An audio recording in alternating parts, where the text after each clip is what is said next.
છત્તીસગઢમાં 210 માઓવાદીઓએ પોલીસ અને સુરક્ષા દળોની હાજરીમાં આત્મસમર્પણ કર્યું.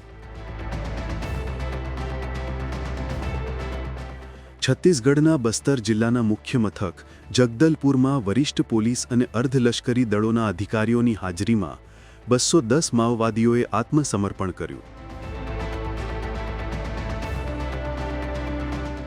પોલીસે જણાવ્યું કે માઓવાદીઓએ 19 AK-47 rifle, 17 self loading rifle, 23 INSAS rifle, 8 INSAS LMG, 36 303 rifle, 4 carbine અને 11 બેરલ ગ્રેનેડ લોન્ચર એટલે કે BGL સહિત 153 હથિયારો સુરક્ષા દળો સમક્ષ મૂક્યા.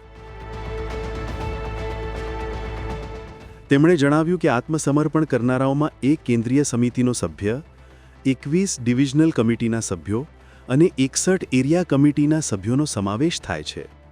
આત્મસમર્પણ કરનારા તમામ માઓવાદીઓને આદિવાસી સમુદાયના નેતાઓએ ઔપચારિક રીતે આવકાર્યા અને ફૂલો આપી સ્વાગત કર્યું. બાદમાં આત્મસમર્પણ કરનારા કાર્યકર્તાઓ, વરિષ્ઠ પોલીસ અને અર્ધલશ્કરી દળોના અધિકારીઓ તેમજ આદિવાસી સમુદાયના નેતાઓએ ફોટા પડાવ્યા.